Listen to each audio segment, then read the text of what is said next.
With an Elden Ring DLC announcement certainly just around the corner, I'm looking at you 1-year anniversary tweet, I think it's time to talk expansions.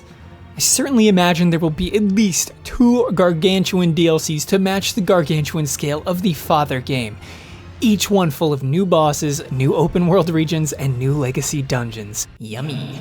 This is going off the history of 2 big DLCs for Dark Souls 3 and 3 for Dark Souls 2. Now, Elden Ring is a massive success and by far the highest selling FromSoft title to date, and it's also the largest size game, so I imagine the DLCs will be similarly massive. It won Game of the Year as well as other massive awards such as Best Art and Game Direction, but there is a vocal minority of people on YouTube and elsewhere who are actually really disappointed with the title. Do I agree with them? Hell no, but there are a few things that this DLC could do to bring the game around, and I really think it could loosen some of people's criticism to the point where they might come around on Elden Ring supremacy. So what are the problems with Elden Ring? No pig anuses. Need I say more? So let's go through some of what I've gathered that most people's issues are that aren't people not being able to get past the Tree Sentinel, and how the DLC could potentially remedy some of these. And after, we can go into what I hope to see in the DLC. In my opinion, Elden Ring has some of the best bosses of the series. In fact, it might have the best assortment of amazing bosses in a base Souls game. I think we forget that a lot of our favorites over the years are actually from the DLCs of these games, such as Gale and Frida from Dark Souls 3, Ludwig and Maria from Bloodborne, and Artorias from Dark Souls 1, Fume Knight and Alon from Dark Souls 2, and so on. So for a base Souls game, to have bosses like Radahn, Godric, Morgott, Mohg, Placidusax, Godfrey, I mean, this is a stacked roster, and it's bigger than any game before, by a lot. So most people that have a problem with Elden Ring seem to have a severe problem with the combo variances that can happen due to your positioning and inputs. For example, how Malekith can do a different follow-up depending on if you are in front or behind him mid-combo. I personally didn't have a problem with this component of the bosses at all, as it led to me feeling like a Souls noob again, floundering to find my way instead of face-rolling the game because I knew how to dodge, attack the same few combos every time.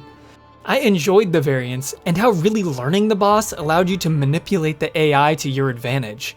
But fair enough to those who don't. This isn't something that I see going away, but there are a few more boss complaints that I think that FromSoft could reasonably take into account and change for the DLC. One of these is one-shots. One-shots are simply not that enjoyable, especially when avoiding it isn't exactly clear. A great example of a previous one-shot in a Souls game is Midir's buff to Phase 2, which has him obviously preparing for a large AoE and gives the player many seconds to simply walk away. Some of the bosses in the late game of Elden Ring do just a bit too much damage, and that comes from somebody who adores most of them. What I would do is tone down the damage slightly, even if it meant giving a little bit more aggression to the bosses. Perhaps longer combos with less damage, which means the players can get hit and respond accordingly. There's nothing worse than making one misstep and losing a battle after hours of attempts, and this is a pretty easy solution. To compensate, in terms of difficulty outside of increased aggression, we could buff the health of some of the bosses, meaning that you still have to be precise in a battle of attrition, but you don't have to be nearly perfect on some bosses. Additionally, I'd love to see a duo fight that's actually coded to be a balanced duo fight, and not just 2 enemies slapped together in an arena. I think a huge part of this oversight was the fact that FromSoft is balancing 4 spirit summons, but I think the game would function better if it was balanced for single player. If this means a slight nerf to summons themselves to compensate, then so be it. I'd love to see a boss or 2 that even prevents spirit summons entirely, to really push players who have made the game really easy for them to have a moment of solo accomplishment.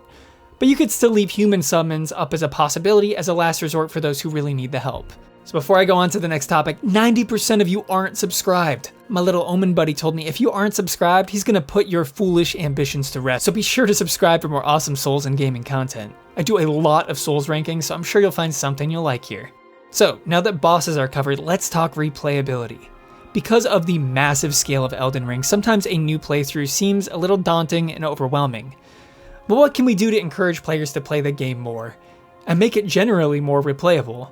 One simple one is a boss rush. They've already implemented this in Sekiro, so I see no reason why a big DLC couldn't add something equally as amazing. I have such an itch to replay specific bosses, and not really that big of a desire to play through the whole game to get there every time. Sekiro was so much smaller too, so I could get through the game in a few hours, so it needed that boss rush mode a lot less than Elden Ring does. I'd love for the DLC to be accessible extremely early in the playthrough, like I'm talking by Hogwarts at least. I know, call me crazy. They can make it as hard as I want though. I mean, make it harder than Haligtree for all I care, but at least give the option for early access because that's going to make speedruns and replayability so much more interesting with a totally new path to take early on. Plus, it keeps in the spirit of actually being an open world. Don't give me any of this bullcrap of, oh, you must lick 3 gargoyles' buttholes after the final bosses of the game to proceed nonsense. More freedom and less arbitrary video gamey walls.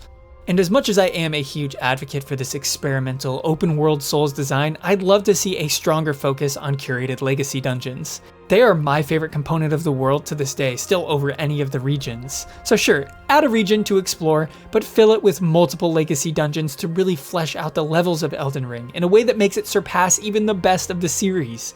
Think about some of the DLC areas we have. We have the Ring City from Dark Souls 3, the Fishing Hamlet from Bloodborne, and so many others.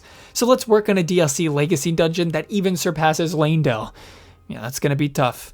And let's go all out on the themes. I want to go bonkers, wild, hog wild, goofy, wacky, silly even. If you're gonna do a magic castle, make something insane. I want to see them hold nothing back, like the trumpet guys in Lanedale were a great start, or the whole level turning upside down with the celestial dial.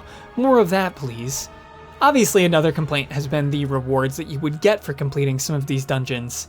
Perhaps adding a reward for every type of build could be helpful, although that could overstack rewards. And finally, in terms of little things that would be cool to see but don't really change my life, one would be a boss that is optimally fought on horseback. Just one to say they did it. I know that you can fight some of them this way, but the dragons are repeated so often that they kinda lose their charm, and I would rarely even dare to get on my horse for Fire Giant.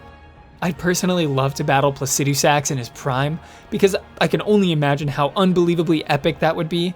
Him unhindered by previous injuries and with all 3 heads at his disposal. Miquella obviously should be explored further as we hardly get any info about him in-game that isn't in descriptions. I'm curious on what sort of biomes we might get to explore, as Elden Ring itself seems like it does a fairly exhaustive experience, covering everything from fiery lava to astral aboriginal underground cities and ghostly snow towns. What's left exactly? I'm not sure. But what I am sure of is that Miyazaki and Du Bois are more creative than me and already created something to boggle the mind. But what do you guys think? Do you think my ideas are powerful and indisputably the objectively best things that FromSoft could implement? Of course, but do you have some ideas of your own? Let me know what you're thinking down below. Thanks for watching, have a great day, peace.